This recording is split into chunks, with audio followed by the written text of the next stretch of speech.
Hello guys, welcome back to my channel. Sejarah pembentukan sistem tulisan orang Melayu sebelum wujudnya tulisan Jawi dan Rumi yang kita guna pakai ketika ini mempunyai sejarah panjang yang boleh dibahagikan kepada beberapa fasa mengikut zaman. Wujud 4 fasa perubahan sistem dalam penulisan orang Melayu bermula daripada era yang digelarkan sebagai era Melayu Lama. Kemudiannya Melayu Moden Awal, Melayu Moden Akhir dan seterusnya era zaman kontemporari yang mewakili zaman kita. Tujuan saya buat video ini bukanlah untuk membincangkan keempat-empat era tersebut, tetapi untuk memperkenalkan kepada korang 3 jenis tulisan yang diamalkan oleh nenek moyang kita dahulu sebelum wujudnya tulisan Jawi dan Rumi. Tahukah korang tentang sistem tulisan yang diamalkan oleh nenek moyang kita dahulu sejak beribu tahun lamanya?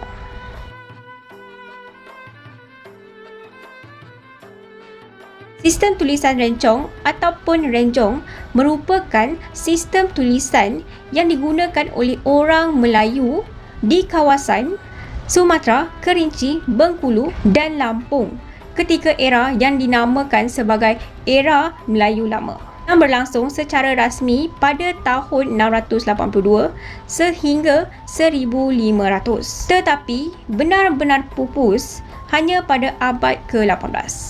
Wujud percanggahan pendapat tentang usia sebenar tulisan rencong dengan satu lagi sistem tulisan iaitu tulisan Pahlavi, kerana tidak dapat dibuktikan yang mana satu digunakan terlebih dahulu. Ini kerana ketiadaan bukti yang menunjukkan rencong sudah digunakan sebelum kedatangan orang India ke tanah Melayu memperkenalkan tulisan Pahlavi. Bukti paling awal penemuan tulisan rencong pada ketika ini berasal daripada abad ke-12. Sementara bukti penemuan tulisan Pahlavi dipercayai berasal daripada abad ke-7. Walaupun demikian, majoriti penyelidik bersetuju kedua-dua sistem tulisan yang ada telah pun didahului oleh sebuah sistem tulisan yang tidak diketahui apa labelnya. Diambil daripada pengaruh kerajaan Melayu Campar sekitar abad ke-4 yang mirip dengan tulisan Pahlavi. Tulisan rencong ditulis di atas kulit-kulit kayu, diukir pada batang buluh dan daun pokok palma, selain daripada banyak penemuan ukiran pada tanduk kerbau dan kambing.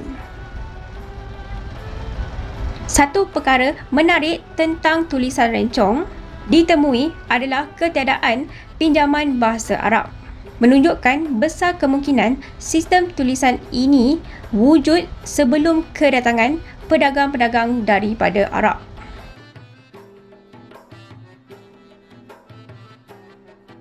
Kedatangan orang India ke sini membawa sistem tulisan Pahlavi yang turut sama dikenali dengan nama Pallava. Diasaskan daripada sistem tulisan abad pertama masyarakat India. Pahlavi merupakan sistem tulisan lama orang Tamil yang datang dari bahagian selatan India yang menjadi asas kepada pembentukan sistem tulisan Kawi oleh orang Melayu. Tergolong dalam era yang sama dengan sistem tulisan rencong iaitu era Melayu Lama, sistem tulisan Pahlavi yang berasaskan kepada masyarakat India dan agama Hindu menyebabkan kesukaran apabila tibanya era kedatangan Islam pada masyarakat Melayu. Ini kerana elemen-elemen Sanskrit dan Hindu menyukarkan orang Melayu menterjemahkan dan memahami Al-Quran dan hadis dengan senang, menyebabkan orang Melayu zaman dahulu berusaha memperbaiki kelemahan-kelemahan ini. Dibangunkan sekitar abad ke-3 hingga ke-5, tulisan Pahlavi membahagikan penggunaan simbol hurufnya dengan beberapa simbol tambahan digunakan bagi mewujudkan bunyi-bunyi yang berlainan. Secara asalnya, sistem tulisan Pahlavi jauh lebih kompleks berbanding dengan sistem Rumi yang ada kerana Pahlavi turut sama memperkenalkan simbol bagi gabungan bunyi seperti au, ai, pa, ya, ka, nga dan lain-lain lagi. Dengan setiap konsonan juga tidak menandakan huruf semata-mata tetapi membawa bunyi yang berbeza. Beberapa buah batu bersurat yang ditemui memaparkan tulisan ini iaitu batu bersurat Kedukan Bukit 683 Masihi dan batu bersurat Talang Tua 684 Masihi di Palembang, batu bersurat Kota Kapur 686 Masihi dan baru bersurat Karang Brahi 692 Masihi di Hulu Jambi, Indonesia.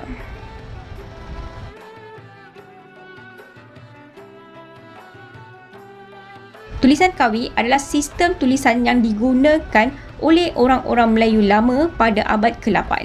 Digunakan serentak dengan bermulanya tulisan Jawi di alam Melayu. Ini berdasarkan kepada penemuan sebuah batu nisan orang Melayu yang dikenali dengan nama Ahmad Majnun di Pangkalan Kempas, Sungai Ujong, Negeri Sembilan. Batu nisan yang tertera tahun 1463 memaparkan kedua-dua bentuk tulisan iaitu Kawi dan Jawi, melambangkan era tersebut merupakan era transisi tulisan orang Melayu kepada tulisan Jawi yang ada sekarang, serta bukti kedatangan pengaruh Islam yang mula bertapak di tanah Melayu.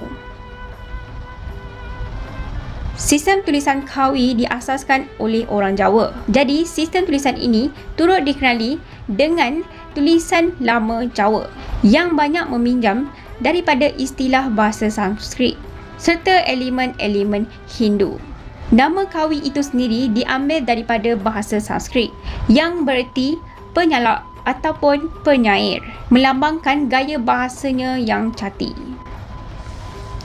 Dua artifak lama yang ditemui memaparkan tulisan Kawi adalah dua batu bersurat yang ditemui di daerah Tapanuli, Sumatera, batu bersurat yang dikenali sebagai batu bersurat Joreng 1179 Masihi dan batu bersurat pada Lawas 1213 Masihi. Jadi itu sajalah topik kali ini. So macam mana, best tak? Dan kalau korang suka, please like, share dan subscribe. Thank you for watching. Assalamualaikum dan bye-bye.